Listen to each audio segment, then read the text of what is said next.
and it meant places of light with that name. All right. The Bahamas, what we call the Bahama Islands now, were what remained of Lhasa. And England and Ireland and Scotland and Wales were what remained of Lohas, Atlantis. But the conflict didn't stop there.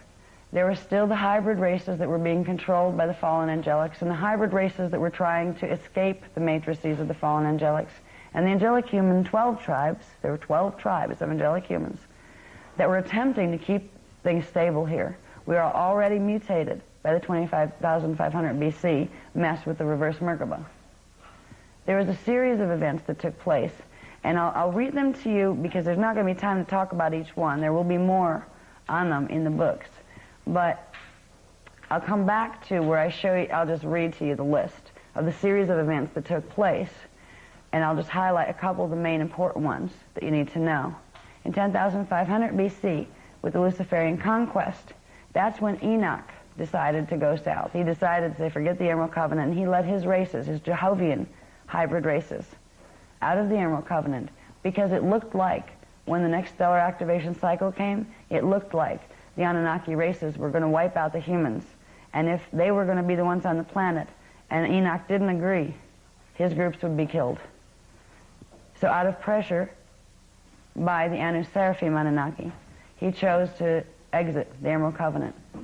This is when the whole Ark, with the Ark boat story came about, because by the time the conflict started to heat up again in 10,500 BC, by 9,560 BC, there was an official agreement made between Anunnaki races. It was called the Luciferian Covenant, and it was a step-by-step program that between that point in time and the year 2000 AD, they would progressively infiltrate all of the races.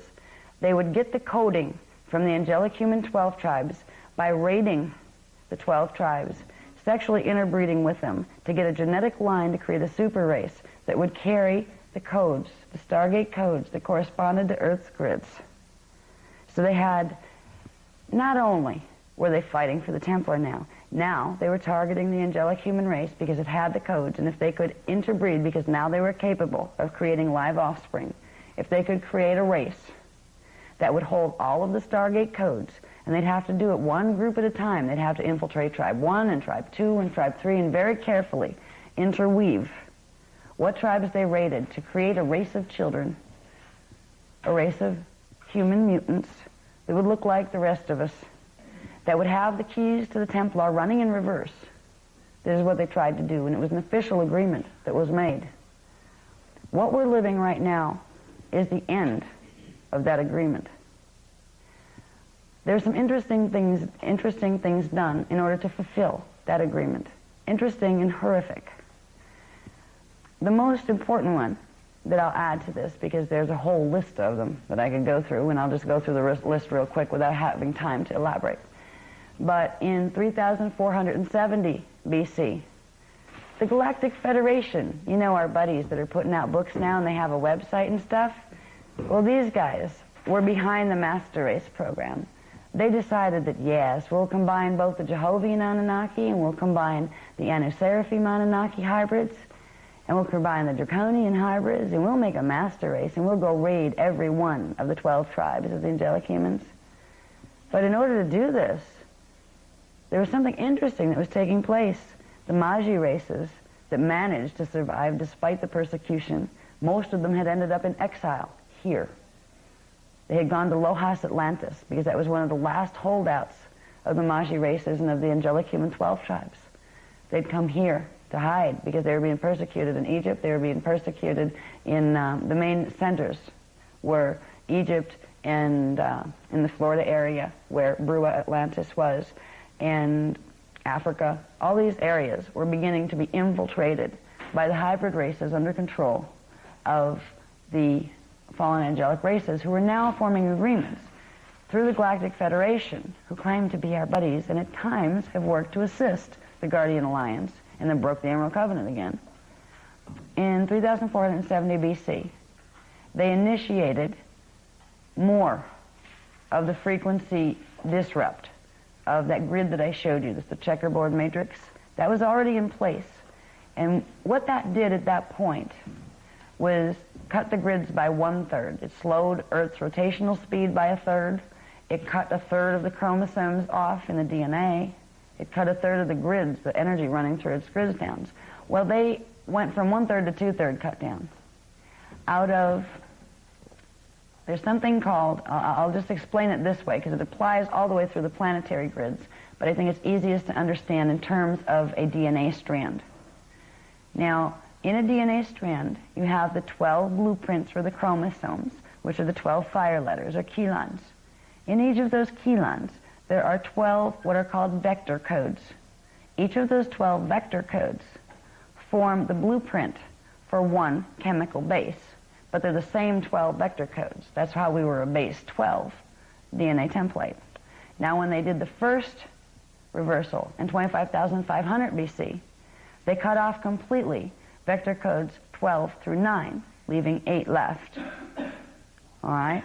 So it went from a base 8, except half of them were blocked.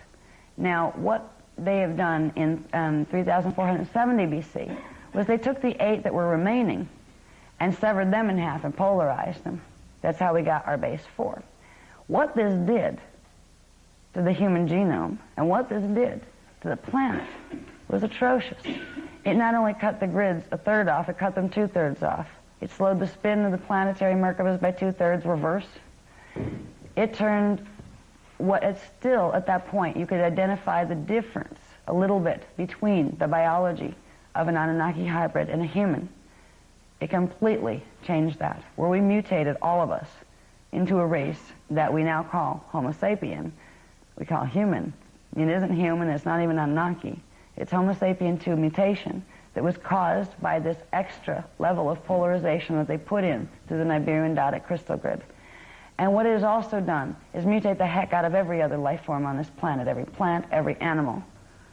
It has created a violent streak, because what it does is it does not allow the natural flow of energy between strands 1, 2, 3, and 4, which means strands 1, and this goes for all life forms here, particularly like of animal nature. Strand 1 is physical, okay? Controls the physical body. Strand 2 goes with the emotional body in the second chakra. Strand 3 goes with the mental body and the third chakra. It created polarization in all of those where they could no longer run a full current of energy between them. And a bunch of energy started to build up in the chakra 2, in strand 2. This created what's called the violence mutation, where there was a buildup of energy that would eventually override the mental body and come up as violent expression. It was expressed in the animal kingdoms, and it was expressed in the human kingdoms. We have been living a nightmare since that time, and we can thank our buddies in Galactic Federation for it. And what's really scary is if you look out there at who's following the Galactic Federation groupie stuff, they have no idea who they're talking to. They have no idea what they're dealing with or what these people have done to this race. When I come and try to expose some of these things, it's not because I have any problem with the people that are talking to these channels. What they don't realize is who they're talking to. They don't remember. Why don't they remember? Because their memory banks were fully wiped out in 3,470 BC along with everybody else's. Why don't we remember any of our history? Because it was taken away from us. And what was interesting is even before that point, there was something that is classic, and it's not the first time it happened, but it was the last big time it happened. Even before 3,470 BC, in 9,558 BC, as part of the Luciferian covenant that was formed in 9,060 BC. I believe that's right, 9,060 BC. In 9,558 BC, there was a flood orchestrated by crashing grids. The flood was orchestrated in order to create what's called a small cleansing. There had been great cleansings before. Now what a cleansing is, it's an Anunnaki term for coming into a planet and wiping out its history, wiping out its records, and taking over its people. That is what they did in 9,558 BC. Any material that they could find pertaining to the ancient races that did not support the version of history they wanted us to believe, when they came in eventually, as they planned to do, and say, "Hi, we're your creators, follow us," Follow us into what? Oh, do these reverse Merkaba spins. We'll show you how to run the Templar. So we would run the Templar in reverse in a stellar activation cycle. So they'd get control of the grids, then destroy us, and they'd have the place. This was the whole plan. Now, in 9005-58 BC, they orchestrated a flood. It got rid of a lot of the island territory, let's say. It made the islands much smaller that were left at that point. But the worst thing that they did was they came in, and any amount of history that didn't fit what they wanted us to believe was literally vaporized. You have photosonic weaponry. You don't worry about garbage disposals. You don't worry about what to do with nuclear waste. Why? Because you photosonically transmute it. That's how the ancients always got rid of stuff. They didn't bury people, not the angelic humans, because you would simply, if someone died and had a physical body left, you would there were little tiny devices. They could transmit frequency that would simply turn it back into ash. We wonder where our historical records have gone. They were purposely cleansed out of here, and the only things that were left were little pieces of evidence that we could find that would support the story, such as the Larsa king lists, which were found in Sumeria as tablets that gave lists of king lines that went back into the Atlantean period. Enoch was on those lists. He ended up on those lists when he entered the Luciferian covenant. There were little pieces of history left to give a trail of what they wanted us to believe. But none of that history had anything to do with angelic human history. This is the horror that we have been living. And because the grids were damaged to the degree that our DNA was damaged to the degree that we have no memory left. Actually, we have access to it. It's dormant. That our memory went dormant, let's put it that way. We have been being fed a story on purpose, with intention, no mistake, no accident, since the Luciferian covenant was formed. When they showed me this, you know, I knew it was true because I had enough of the history memory myself of being a part of those things. But when I saw it all strung, I was, oh my God. And they pointed out to me that right now, you guys have about 100-year lifespan. You used to have 800, and before that you had 5,000-year lifespans. And before that you were eternal. In your time frame, with a 100-year lifespan, it may seem amazing to you that for the last, since 9005-58 BC, since the Luciferian covenant, there was actually a strategically orchestrated plan to get you to a point where somebody wanted you. Because it seems like a huge span of time. It's nothing compared to races that lived for 10,000 years, or 20,000 or 40,000 years. We have been set up. We're in a petri dish down here, the way it's been run. But we're the ones that have the ability to change it and restore what was here. The history is horrendous. I'm going to read you a list of things. And I would love to go into detail. There'll be more detail on them in the books when they're finally released. But let me see if I can find the paper part of this. It's hard to read off Mylars. That one. There are two charts that I have that I've compiled just in bulleted points. The events in history in the third seeding. Actually, I compiled it going back to when humans were seeded here. So I'll give you a quick list of that. The first part of the list is called Creation of the Leviathan Force and Related History. Now, what I'm saying when I say the Leviathan Force, things that came out of the tribe of Iluli Levi, which was the first tribe of Anunnaki bioregenesis hybrid that had the ability to procreate physically without assistance with humans. So the Leviathan Force was a force of mutated Illuminati beings who housed the consciousness of fallen angelics, who walked among us and who were raised among us, and who are now the family lines of what we call the Illuminati, who are running the world management team, who have progressively put themselves in positions of power. They took over the Ionians and became the Romans. They took over the Celtic Druidics, which were Magi kings. They created a false history for the Celtic Druidics. They became the Saxons and the Vikings in our history. I can take this all the way up if I wanted to, if there was a use to it, but there isn't. To what exactly, who exactly invaded which race, to which races now carry the distortions in the DNA. from interbreeding, either knowingly or unknowingly, with the Leviathan Force races. And sadly, the Leviathan Force races that walk around in human form, that are incarnations of fallen angelic consciousness here to do a mission that is not the Christos mission, they're just puppets.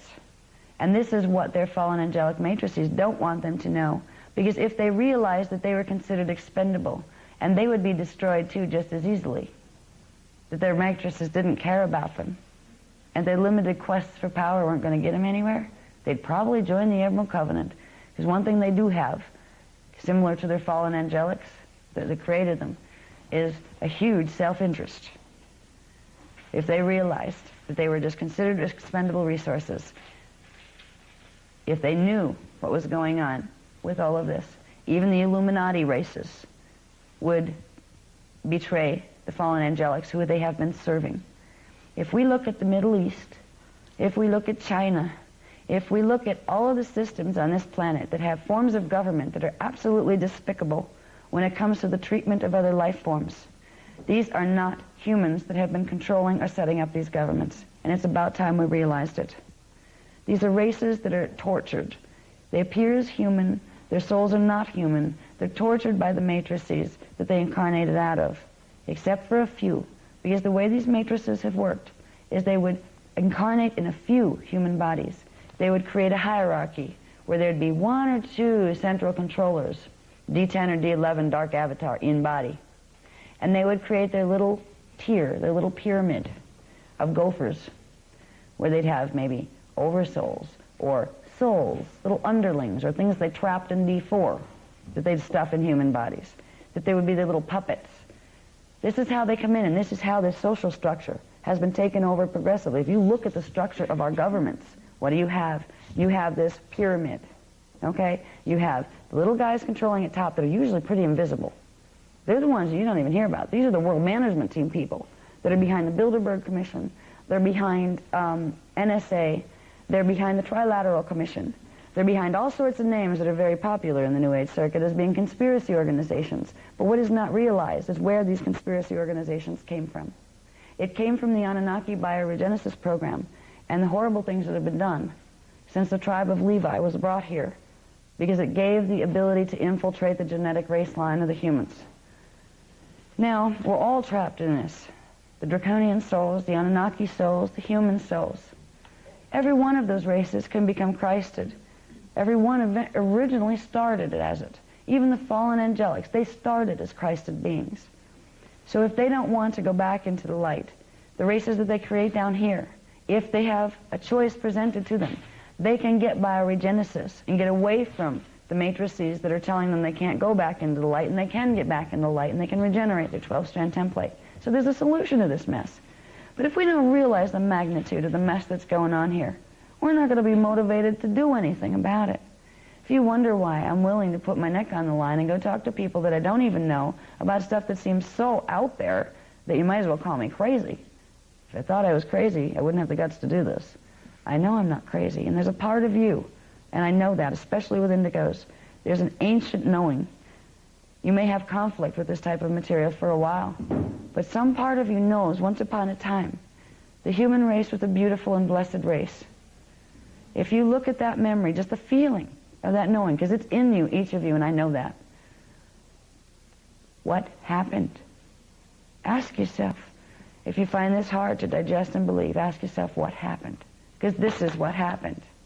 Now I'll read you real quick the issue of first the creation of the Leviathan force, and basically how humans got here and how this got here. And then I will read you the progression of the Atlantean conspiracy, which is absolutely amazing. Each of these events I could spend an hour talking to you about the details of them, but we don't have time for that. But I at least want you to see the magnitude and the amount, the number of events that have led to this one here.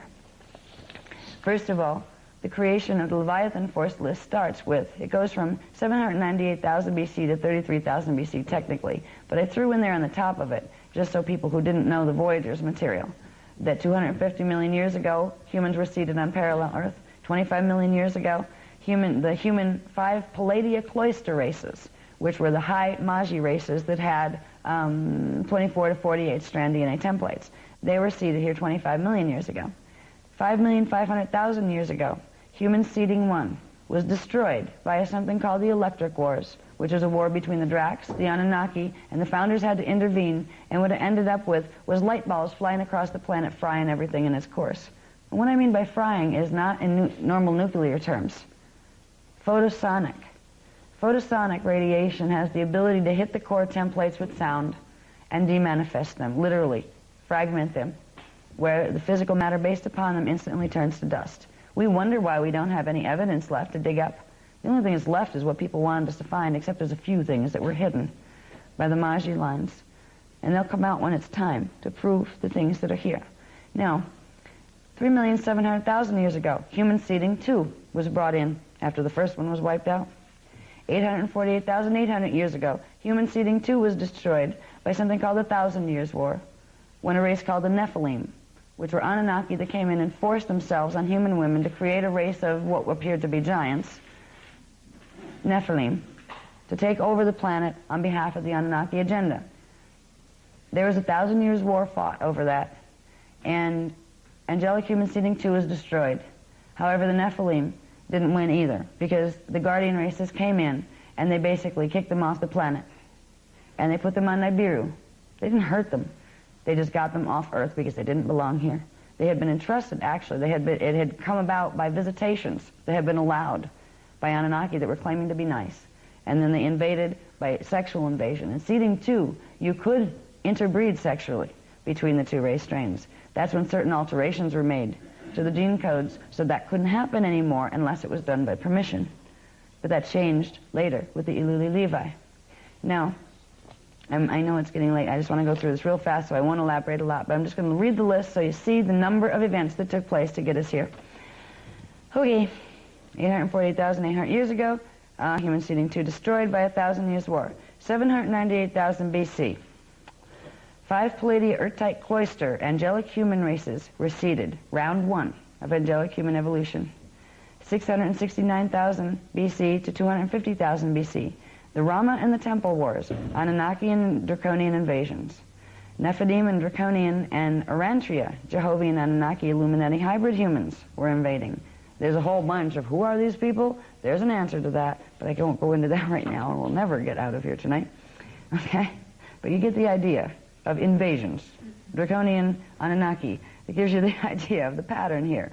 250,000 BC. Enki, Enlil, Marduk, Palladian, Nibiruan Anunnaki, the aquatic ape hominid guys, create the locust Neanderthal primate hominid slave race by raiding angelic human colonies. They took a tiny bit of the angelic human DNA template and genetically engineered it with the primates and with their own race strain to create a semi-intelligent thing they could use as a slave. That was the Neanderthal. They called them the locusts. Now, 246,000 BC, the Maharaji, these are the good guys, the blue humans of Sirius B, density 2, bring the Emerald Covenant Restatement Peace Treaty to Earth races. The angelic humans enter, and the Toth Enki Anunnaki enter for bioregenesis of the DNA templates of their races. So here, 246,000 BC was the last restatement of the Emerald Covenant, the founders' Emerald Covenant. The angelic humans entered with no problem. They never left it. But the Toth group, which was part of the Enki Zephelium Anunnaki family from Nibiru. Toth was the being that organized that, and he was the Anunnaki that said, I will enter on behalf of my people, and I would like to take my people into this bioregenesis program. Okay, that was 246,000 BC. Now, 208,216 BC, stellar activation cycle, the last one we've had. Draconian invasion. It's called the Fall of Brennoi, where they totally sabotaged our temples right after the stellar gates started to open. The whole story of the fall of Brennoi, which is a real sad one, is in the material that will be in the new book, the Forbidden Book. 208,100 BC, 5 Urtek cloister human races, round 2, the subterranean resettlements began again. We weren't wiped out yet. We were evac'd into inner Earth, so the species still stayed alive, and we were put back. And every time the angelic humans were seated, they were seated on the 24 sites, the 24 Q sites and the 24 Stargate sites. Now, 155,000 BC, the Emerald Covenant Anunnaki bioregenesis program begins. The locust Neanderthal were upgraded to Luhari Cro-Magnon 1. 152,000 BC, Luhari Anunnaki hybrid were upgraded to Iluli Levi Cro-Magnon II, the first capable of procreation with humans. 151,000 BC, Iluli Levi hybrid upgraded, upgrade 3, to Iluli Judah Homo sapien. Or actually, it shouldn't be Homo sapien, that's still a Cro-Magnon 3. 150,000 BC, something called the Jehovian wipeout, where competing Drac and Jehovian dolphin people, Anunnaki, attempt to seize Earth and inner Earth. The Maharaji of Sirius B prevent the takeover. The firmament hydrosuspension fields, which were the things that held the climate control here through the crystal pylon temples of inner Earth, were collapsed. This initiated a glacial period, one of many. 148,000 BC, Iluli Judah hybrids were upgraded to Iluli Nephi. The Iluli Nephi races were raided by various groups, particularly the Jehovian Anunnaki bipedal dolphin people of Sirius B, and they created a race called the Nephites. If anybody knows the Keys of Enoch here, they're hailing the return of the Nephites. I'd be really careful before I worship the return of the Nephites if I were you, because they were a mutation of the Nephi races of the bioregenesis program that had one thing in mind, getting control of Earth's Templar under the Jehovian, Sirius A, dolphin people, Anunnaki Dominion agenda. All right. 148,000 BC to 75,000 BC. This one almost did us in. That's a long time. 148,000 BC to 75,000 BC. Anu occupation. Sirius A and Arcturian Jehovian Anunnaki attempt Earth takeover. Launch genocide program against angelic humans, draconians, and Nibiruan Anunnaki Earth races. Enki, Enlil, Marduk, Palladian Nibiruan Anunnaki lines unite. They overthrow the Jehovians and seize control of Earth. Emerald Covenant races exile to subterranean settlements. The Draconians, Jehovian Anunnaki, and Nibiruan Anunnaki have raider wars throughout that whole period. They actually dominated surface Earth while humans cowered in subterranean cave civilizations. And not in inner Earth, but we were still on planet. But we were living underground as these guys waged war over our heads. They almost had full control. Now in 75,000 BC, the Nibiruan Anunnaki attempt to seize inner Earth. They had control of surface, they went for inner to get the temples. This created a bit of a repercussion. It was called the Inner Earth Rebellion, and Nibiru got involved in it too. Some of the protesting groups on Nibiru actually sided with the Emerald Covenant races, and they overthrew the Anu Seraphim, Enki, Enlil, Marduk Anunnaki that were on planet and surface at the time. So that was good news, because in 75,000 BC, the Emerald Covenant races got control of both Nibiru and of Earth through the Inner Earth Rebellion. Didn't last for very long. 73,000 BC, cloister human races, round 3, were seeded. They were called the Urantria cloister, and there were several other cloisters that went with them. 71,000 BC, the root race humans, which had a little bit smaller DNA template activity, but they had the potential for 12 strands, they were seeded. They were called the Lemurians. 72,000 BC, a race called the Brennau cloister humans were seeded.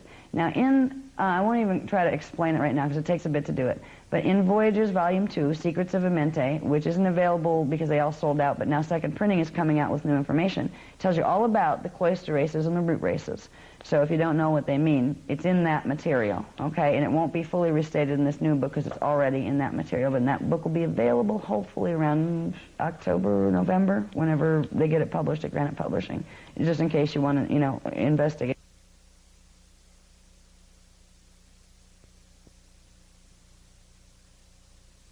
BC, the Eoni Grail line was seeded, one of many. Now the Eoni Grail line were actually the incarnations in that time period of the original first seeding humans of the 5 Palladia cloister races that I talked about up here. What race was that? That was 25 million years ago. Same beings coming back in to try to get control of these grids before it went even worse. And I'm just going to read you one more list of things. It's progression of the Atlantean conspiracy. Now this started with the whole mess that was evolving from this. 50,000 BC, Lemuria was destroyed. 28,000 BC, I had my dates here before it's messed up. It was 50,000 BC that Lemuria was destroyed. 28,000 BC, the continent of Atlantis went down. All right, 25,500 BC, the Luciferian Rebellion. 22,326 BC, the Eoni Massacre, or the Great Deception, where Thoth went over and allowed the Eoni Grail lines to be destroyed. And Then in 21,900 BC, something called the Lohas Celtic Druidic freeze-out, where certain of the hybrid races, on behalf of their interstellar kin, were sent up to raid all of the exiled Magi King races that were hiding up in Lohas Atlantis, which is here. They had firmament crystal suspension fields still up, which were holding the climate control to some degree. And they crashed those firmament fields knowing it would create instability in the grids that would create a glacial period. And again, we got a glacial period coming down. That if you pick up textbooks on Irish history and it tells you about the land here, this coincides with those dates as far as when the glacial periods came through here and when they began to go away. All right, the history that they tell you out there does fit into this history. This is just the stuff they don't tell you. Now, 20,000 BC, something called the Vicarus Sacion invasion. This came through Russia and over into the areas of what was Atlantis, that is now England and Ireland. These were the Vikings and the Saxons.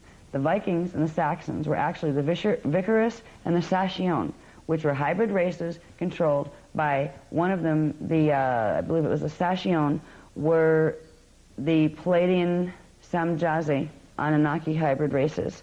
And the Vicarus were the Marduk Nibiruan Anunnaki race hybrids. They came through, and this was where we start to see the invasion of each of the 12 tribes of the human lineage. They would come in, they would invade the culture, they would begin to force, and usually it was by force. They would rape the women and force them to get pregnant. And they would produce offspring in order to create a genetic line that had both of them in it. They would give the people a choice. You either follow what we say or we kill you. Big choice. This is where the nightmare truly got set in motion, and it went all the way through our recorded history. Now, 10,500 BC, we had the Luciferian conquest, where they were gaining so much steam that now it was time to really, get things focused. This is the focus that happened before the Luciferian covenant, built up to the Luciferian covenant, and then went into the mess that is our recorded human history. Okay? 10,500 BC, Luciferian conquest. 9,560 BC, Luciferian covenant. That's when it was all put down in interstellar writing, and it was made an agreement that by 2000, the year 2000 AD, they would have decimated the angelic human races, have them under their control so they could run the security codes in the grids. They would have created a master super race, hybrid race that could run the grids after they got rid of the humans, and they would take control of the halls of Amenti. This was intentional, it was set, and it was well calculated, and we're in the middle of it. Or actually, we're at the end of it. 9,558 BC, the orchestrated Atlantean flood and their junior cleansing to get rid of most of the history and the races that they didn't want on the planet at the time. Our guys were taken to inner Earth and put in other safe places. The whole Earth didn't flood. It was only actually in the where Atlantis was, and in certain other regions that were affected by it. It was not the Great Flood. Like the Bible says, there were many greater floods. It was actually a pretty mediocre flood. But it served the purpose of giving them a story to start to write. This is the story that was implanted into the Bible that was not a part of the true history, not the way it was told. Okay.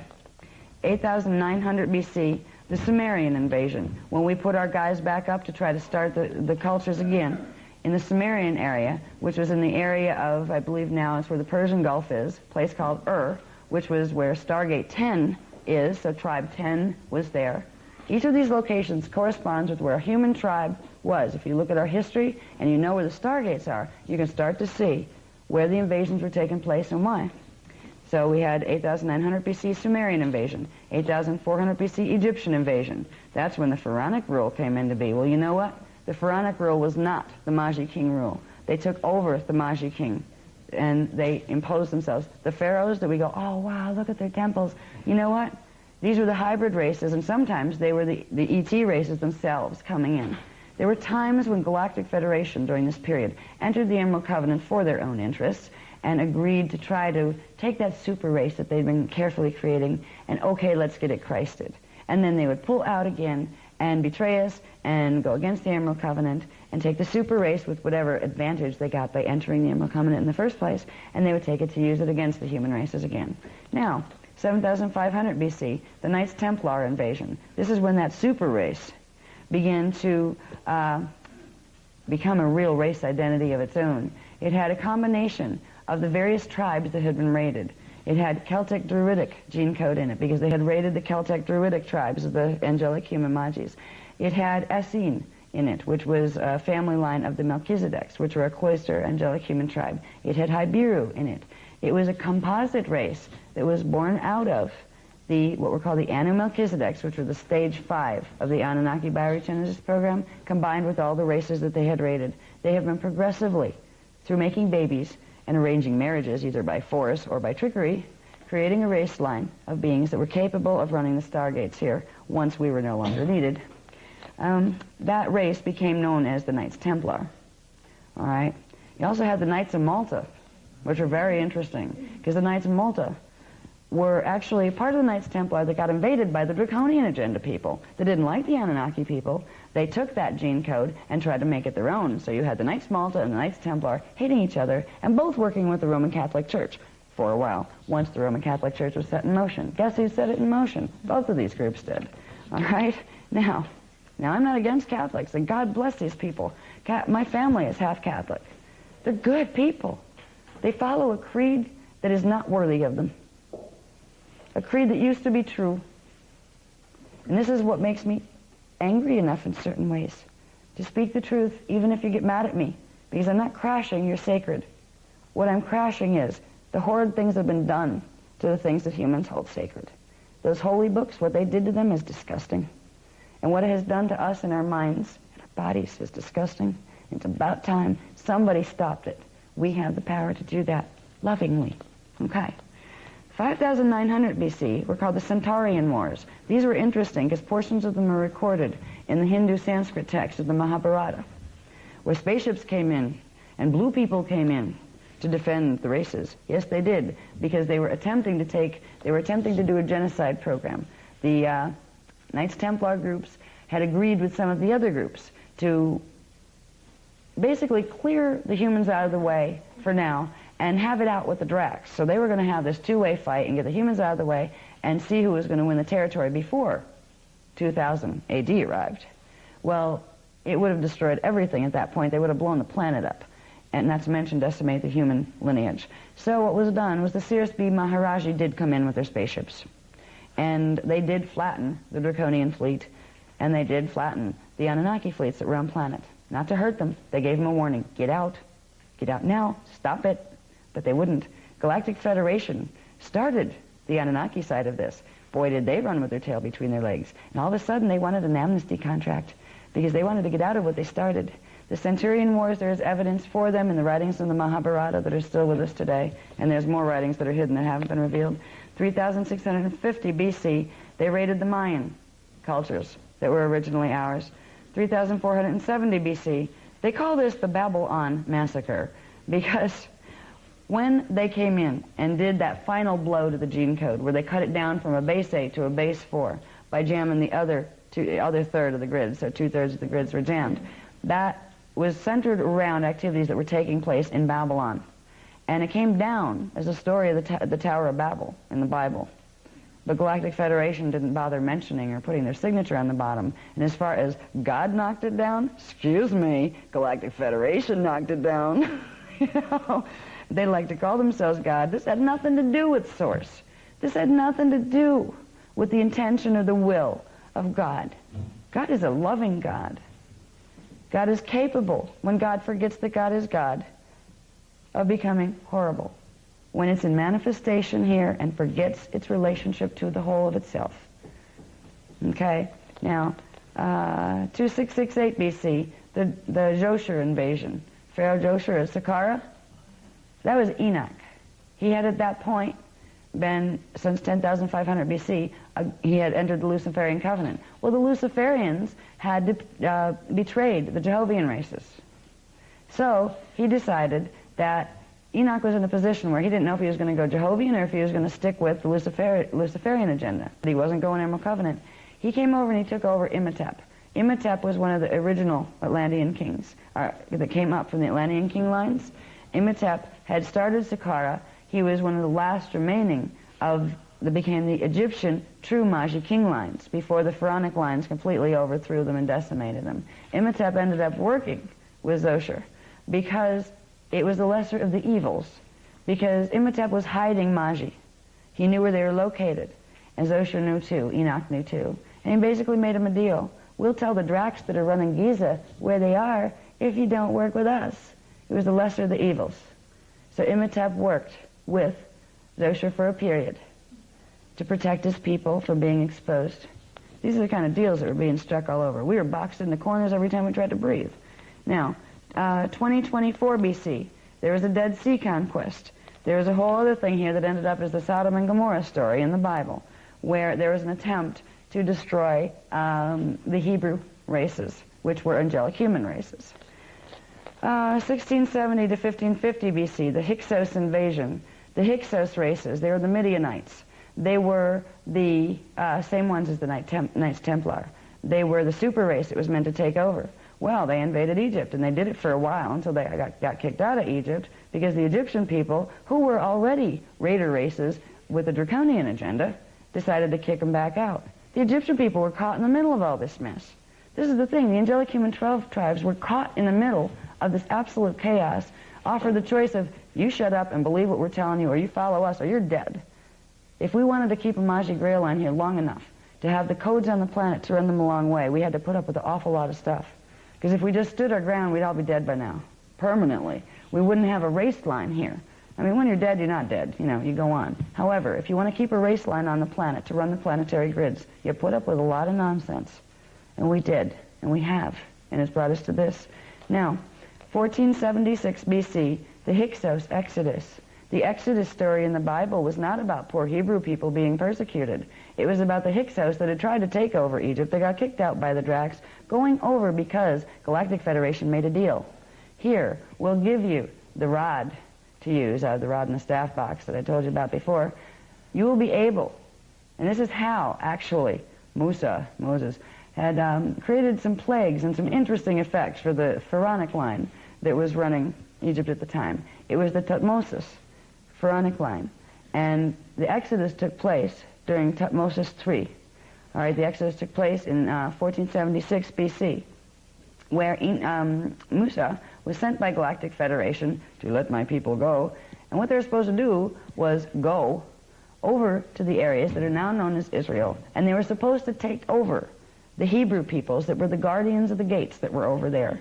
And if they did that, they would get their promised land. This is what this story was about. It wasn't the poor Hebrew people being persecuted by the Egyptians. The Egyptians were already invaded by draconian agenda hybrid races. The Hebrew people were the guardians, the natural guardians of of the vortices too that connected to the Gruel Point in Florida, which are located over in the Israel area. The stories we've been told are incredible. I'm almost done. I know you're getting tired. 1459 BC, the Israel Crusade. I'm just going to name these because I would have to, some of them, they're like smaller ones, so I'd have to even go back and look at my list to remember, oh, who did what then? You know, and after a while, it's like, who cares who did what then? And we see it already. You know what I mean? 1458 BC, the Hatshepsut invasion. That's when we got the Ark of the Covenant over there temporarily, just long enough, where we got it away from the Musa crew, so they couldn't destroy the Hebrews, so they didn't have the power left. They didn't have the staff anymore, so they could blow away the Hebrew people. We got the Ark of the Covenant, took it to Hatshepsut's temple, recoded its security seal so they couldn't open it anymore, and then they raided us, of course, and got rid of us very quickly. Then, 1353 BC, the fall of Akhenaten, Pharaoh Akhenaten. He was another attempt to try to do bioregenesis, or get these races together. Akhenaten went bad. He was entrusted with the Emerald Covenant. He turned on it. He got all messed up, and that went to heck. 906 BC, the fall of Solomon's temple. Solomon's temple was actually the Hyksos temple. And that was a very funny story, but I won't go into that now, because it basically ended up, they blew up their own temple without meaning to, because they were trying to make sure they could keep the stolen Ark of the Covenant box, which they didn't get to keep, but they did manage to blow up the temple in the meantime. And the ones who blew it up were Galactic Federation. So when you see these guys, Galactic Federation out there, and they're soothsaying, sweet talk, we're your buddies. Yeah, right. You know, when you look at this history, I had no idea what bad boys they'd been. You know? Now, 23 AD, the Essene Divide, when the whole Christ story had been organized in a way to try to get these races together, to try to, first of all, get the Nibiruian grid unplugged already, because it was creating absolute havoc in the races. Well, half of the ones, the Hyksos, that had agreed to enter the Emerald Covenant were then led astray and decided to not enter it after all. And they sabotaged Jesus, John, and Miriam and the whole group that was working there, so they couldn't fulfill the job. Then, and there's also a period right around there where history shows there seemed to be a divide in the Essenes, where certain groups didn't like other groups, and they can't figure out why that's happening in history. I caught that on like some kind of silly documentary they only caught like 2 seconds of as I was walking by, and it just happened to be talking about back in like the biblical period. There was a strange division that appeared to be among the Jewish peoples. There was something that was happening here, and they weren't quite sure what it was about, but it was political. Well, this is what it was. It was all involved with the Essene divide. Now, in 325 AD, the Council of Nicaea, when they collected all of the records they could find and killed everybody and anything they had any knowledge of it, Church of Rome is ordered by Pope Innocent, and I believe whoever was the King of France at the time. I believe France was involved with that one. Then we have 608 AD, the Arthurian Grail quest. That's when the whole Arthur story took place, and I believe that is when it ended, to 608 AD. I believe I have all the date lines and the more detailed storylines, but I think that's when he finally died, and we were gone before that. So then we have 1244 AD, the Albigensian Crusade, when they wiped out the Cathars in southern France, and when we hid records that will one day be revealed to prove everything we say. 1500 AD, the Amica Crusade. The Amica were a name. Amika-san was the name of one of the tribes, one of the 12 tribes, one of the Majid lines, that were appointed as guardians of the Grual Point in the Florida area, which was then North America. The Knights Templar races, the super race that was intending to take over this planet, had their aims on North America because that is where the Grual existed, the central control point for the planetary grids. It was no news that North America existed. It was not discovered when Columbus discovered it. It was well known that it existed in the secret societies that were being raised to purposely invade it in order to get control of the Templar, our Earth's Templar complex. That's when they started to send people out to go wipe out the Indians, the Native Americans, because most of the Native American groups were originally part of either the Lemurian ones that came over when they destroyed Lemuria, or the ones that had originally been there, like the Seminoles were originally there. They were the Grual Point Guardians, and they were part of the Amika-san line, or the ones who came over from Atlantis when it all started to go bad in Nohasa. Okay, or some of them also came up from South America, from the Olmec and Toltec regions. They were also guardian Grail line people. Now, in 1750 AD, you had the Nibiruian reacquaintance. This is when they started talking to their people. They started to bring in metaphysical data. They started to channel and to make apparitions and to appear to their metaphysical society so they could lead them up to the year 2000 AD with the absolute proper education. 1916 AD, the Zeta races, who were representatives of the Draconian agenda from Orion, began to make contact and surveillance here. They began to see what was going on in preparation for contact. In 1930, between 1930 and 1940 AD, there were Zeta treaties made, and MJ-12 was formed, Majestic 12, and it was brought into the world management team, was fully set up, and the Illuminati organizations were orchestrated and organized into the force that would progressively allow for the final takeover agenda to occur. In 1983 AD, there was the Orion intrusion, where the big guys, big Dracs from up above, decided to get involved because there was too much Anunnaki presence down here, and they might not win in the One World Order agenda. In 1992 AD, we had the Palladian-Syrian agreements, where the Anunnaki now, because the big Dracs got involved, were a little bit worried about they didn't have enough stronghold here to take over, so maybe they'd be nice to us, and they'd make agreements and play nice. Then, in November 1999 AD, the Centurion Necromaton intrusion. These are the guys from Andromeda who have the Men in Black guys. There's a bunch of them in Inner Earth, and they have a base in the South Pole. They have their vested interests here, too. They decided, since everybody else looked like they were going to get control of the grids, they'd send their heavies in. We had, in D4, if you could see D4 in the higher frequency bands, the fourth dimensional frequency bands, this place looks like a parking lot for every kind of spacecraft you can imagine. But you can't see it from here because there is a 45-degree shift in angular rotation and particle spin between here and D4. And until our radar learns how to do that and bring back the data, it's not going to show. Okay? Now, January 2000, this is when the cell activation cycle was commenced. The stellar bridge was grounded on a 12-code pulse for the first time, and for the first time, we actually have the chance of easily accomplishing the Christos mission. However, it also created the Stellar Activation Rebellion, where everybody bailed out of the Palladian-Syrian agreements of 92 and decided that it was too great an opportunity to pass up, because this was the chance they'd been waiting for to get a hold of the gates, the Anunnakis. Now, July 5th, 2000 AD, the Treaty of Altair that I talked about before, where we tried to get the Anunnaki back in to holding their agreements so they didn't create pole shift here and they didn't try to hurt people here. And they came back in because of the Orion Wars, where the Dracs were attacking their Anu Elohim races up there. And that worked until they no longer had to worry about the threat. September 12th, 2000, the United Resistance was formed thanks to the Andromes, the Necromaton, getting between the two groups and saying, hey guys, we all hate each other, but let's gang up with the same common mission. We'll make sure one of us, all of us, can control the grids, then we can figure out who owns them. All right. February 2001. They started a grid spiking campaign. A grid spiking campaign is where they are using those 24 bases and all their little satellite bases to begin transmitting disharmonic frequency pulses, scalar pulses, that are intended to upset the strand 1 and strand 2 levels of the human body pattern, which can create a bioneurological frequency interface that will allow tensions to build to move people toward warring. Because their agenda requires us to turn on each other. It requires humans to hate each other and to fight each other. Because if they're going to con any of us into letting them come in here in the first place, it's going to have to be chaos here before that's going to work. This is why, when I say, I could tell you that it's not a problem anymore, I could tell you that it's done, we're in the middle of it, guys. There's a history here. This is why it's been hidden. We would have done something a long time ago if we could remember the darn thing. But the thing is, we have a way of fixing it very easily. And I'm going to go through, I'm not going to take questions until, we get through this, because everybody's sitting here longer than they promised. And I'm almost done, and we're going to handle it. And if this is upsetting anybody, I'm sorry, but I will share the upset with you, because it upsets me too. However, we are able to fix it. And this is what I'm going to show you. What we did today was the beginning of a process that's an easy process to render. It's not that hard to do. We had a good time out there today. It was kind of fun and silly to have a bunch of grown-ups spinning around on an island. I mean, if this is all you have to do to fix this, I think we're getting off pretty light.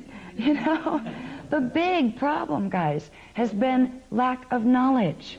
That's been their trump card all along. That's why they've gone to such great lengths to make sure we didn't have it. We've got it back now. These are the beginnings of the dispensations of it. And eventually there'll be more voices to echo mine. But right now, because it was always, the more voices you had, the more targets you had, the more points of corrupting the material you had. There was always only 3 speakers chosen every time these were brought in. And they would go speaker 1, and then when they were done, speaker 2 would go to verify it and add more, and speaker 3 would go. This is how this system works. And it was always done this way to protect the integrity of the material. So it's like, you can believe me or not, I really hope somebody does something about this. I'm doing my job. I'm a speaker. I'm trying, And I think you guys are getting the picture. I think you guys have the picture. I hope that you can be at peace with the picture, and I hope this will help. This graph that I'm going to show you is 2 Cathara grids, right? This is referring to a planetary level. I'll pass it around too so you can look at it. This shows, it's a little complicated looking, but it shows the solution and what we're doing. Now what we're doing is, up here you have Q site 12, which is Kauai, Hawaii, and you have its stargate that it activates, which is Massagur, France. Now, the way energy runs is you activate a Q site, it throws its energy over to its stargate site, and then that kicks it back to the other Q site, and it goes down the chain where Q site, stargate, Q site, stargate, Q site, stargate, so the whole thing activates.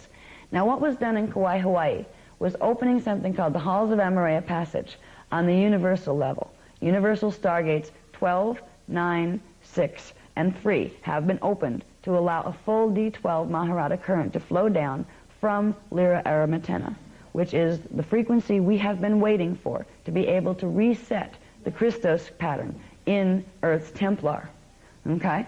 Now, the process of doing that with this little mess in the middle, and the mess being the nibiruian dotted crystal grid that has been causing all of this chaos all along, we brought the energy in here. We anchored that D12 frequency there through opening the halls of Aramatena. Now, we didn't do it ourselves. We did our part on this end in Kauai.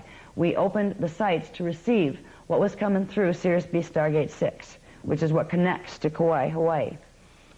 Now, that frequency has progressively moved down through here. It's moved through its Stargate, but it hasn't fully activated that gate yet because it would cause chaos here if that happened. That gate is being tempered, where the energy is being taken off of it, so and siphoned down into inner Earth, so it doesn't create activation of gate 12 yet, because it would create an absolute mess here and we'd have pole shift, basically. So this is all right, but it's transmitted enough of the energy down, where now we're over here, Q-side 11, Ireland. That's what we just did today. We pulled this frequency from here, that went over here, we pulled it here, and we pulled it down this way too. This is what we were pulling when we were here today. What our activities did was bringing the energy into Q-site 12. We also activated 3 things through the frequencies that we generated. And I didn't know this part was coming until I saw it come. There was this blue beam of light that came out of the solar spirals, and it hit the crystal. And it's funny, we didn't ask the person to bring the crystal that brought it. They were guided to bring it. So it's like all the pieces come together in amazing ways sometimes. That frequency went through. We were holding the crystal and it started to vibrate. I mean, I haven't felt that since I held Excalibur in the air. You know, that's another story I won't go into.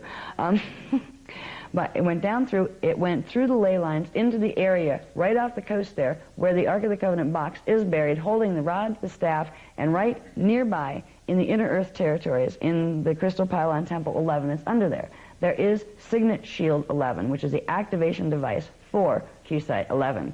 Once all that's activated, it will allow for the frequencies to flow from here to go over to Stargate 11, which is in the Vale of Pusey area in England.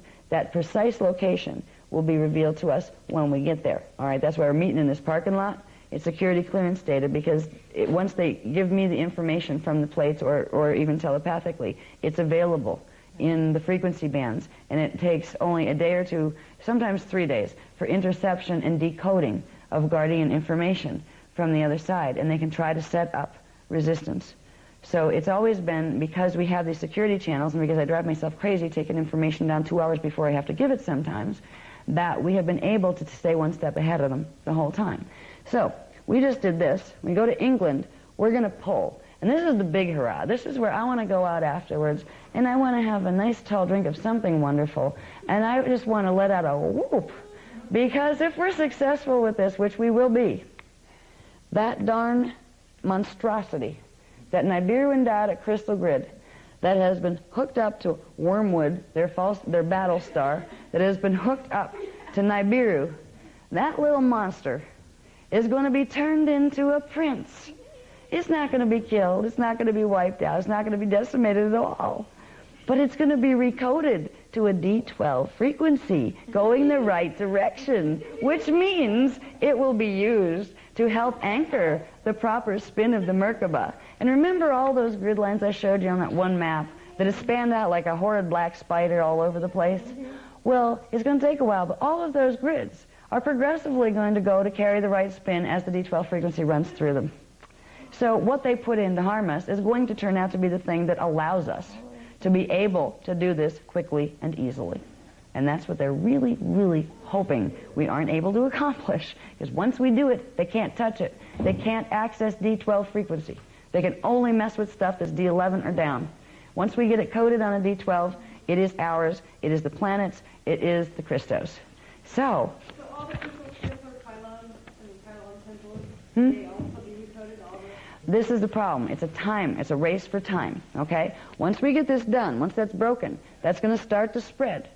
And that black spider is going to turn to a white spider, and it's going to receive its Christos cloak. However, that's not going to happen overnight. It's going to take time for these grids to run.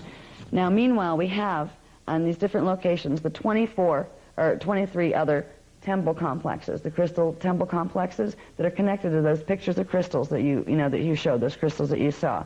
These things are transmitting nasty stuff. When you see those pictures on the internet and stuff, they're transmitting nibiruian frequency to try to get people into a brain space. All right, we're going to recode these, and when we recode the main ones, it'll take that charge out of all of them. It'll recode them all to the Christos template. We don't have to go to 24 sites. It's because of the way they're interconnected on here. And these arrows will show you that only certain sites have to be visited to take out several of them. And I say take out, I mean taking out the nasty program. Crystals are going to stay put. They're going to be healed. So we're on a healing mission. They're like us. They want the natural organic vibration. They're hungry for it. Mm-hmm. Once it starts, it's stop. Yes. In fact, those crystals will have the first healing they've had in literally probably many thousands of years. They were from Nibiru in the first place. So they're crystal consciousness that's been abused. We can look at this as a setting them all free mission. Yeah. It's a mission of love, a very high kind of love, because we're willing to stand in front of the Goliath of the New Age movement and all its lies and all its con jobs that are being sent through there and saying, excuse me, aren't you forgetting a few things? Like, who the heck is Thoth? Who the heck is Enoch? Who the heck are the Anunnaki? Oh yeah, Nibiruans. Who are the Pleiadians? Start asking questions is what people need to do, because they've been going, wow, somebody's talking to me from up there. Oh good, I'm not alone. Whoever you are, I love you. I don't care what you're from. They don't ask for resumes down here. You know what I mean? We've been so tricked into being so desperate for anything from above to talk to us because we're so cut off and lost down here that they set it up this way. This was all part of the Luciferian covenant. That's why they knocked out our memory banks.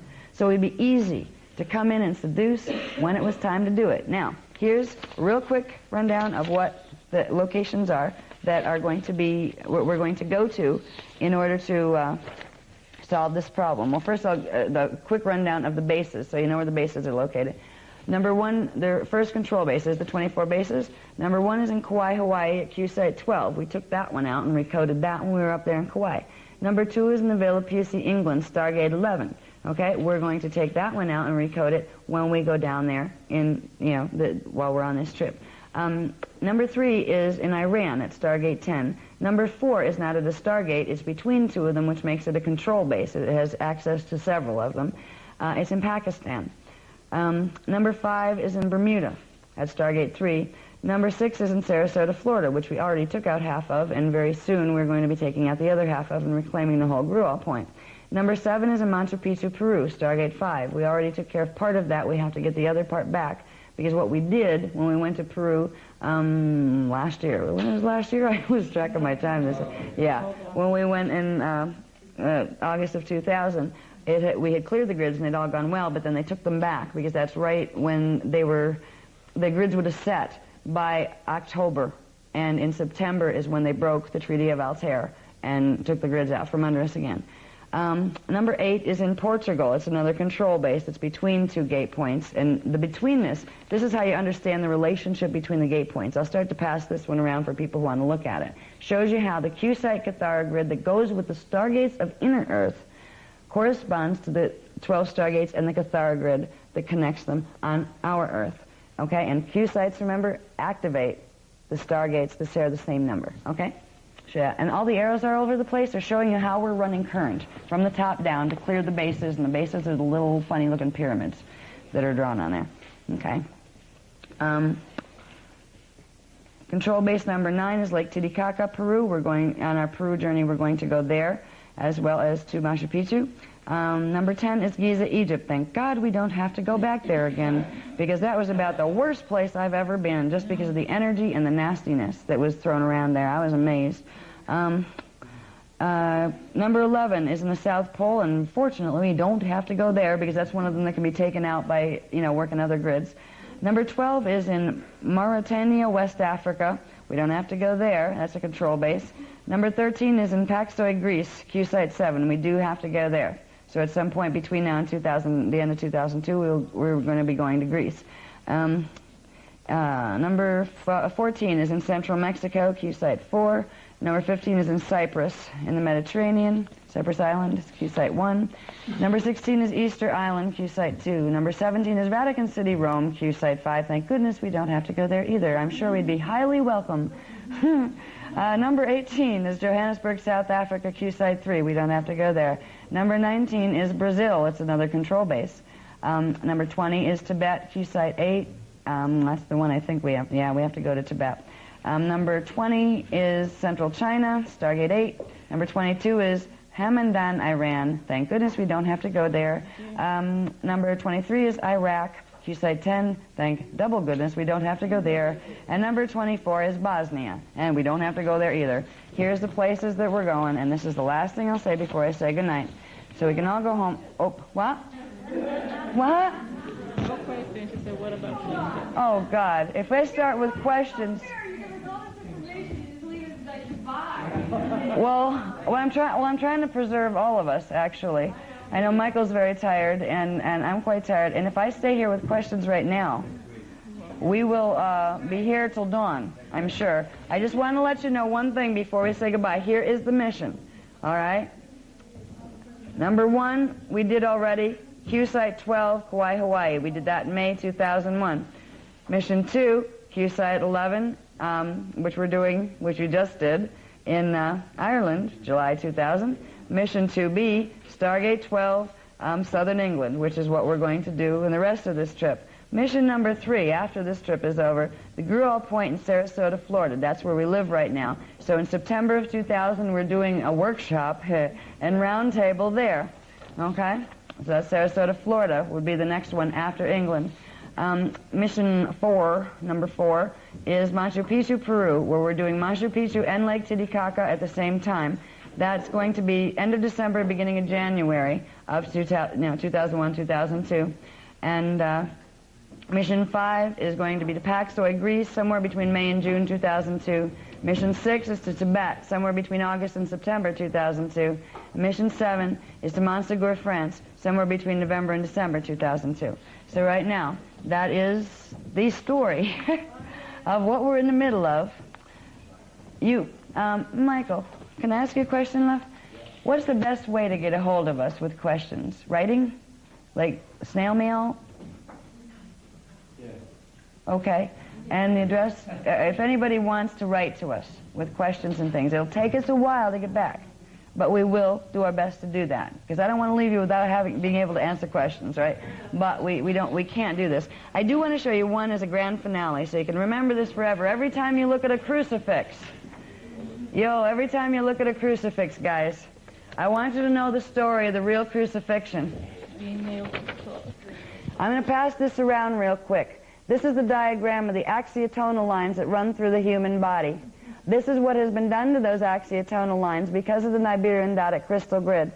Now you will notice what we have are the nails in the hands, the nails in the feet, the crown of thorns, and the stab wound. Just take a look at that, because this is what the real crucifixion was, because neither of the Christs, neither the hybrid one that came in on their side or ours, were ever crucified. That's the crucifixion. It was a crucifixion of our gene code, it was a crucifixion of our destiny, and it was a crucifixion of the Maharata and the inner Christos and Earth's intention of evolving into a Christos destiny. We're taking Christ off the cross, is what it comes down to.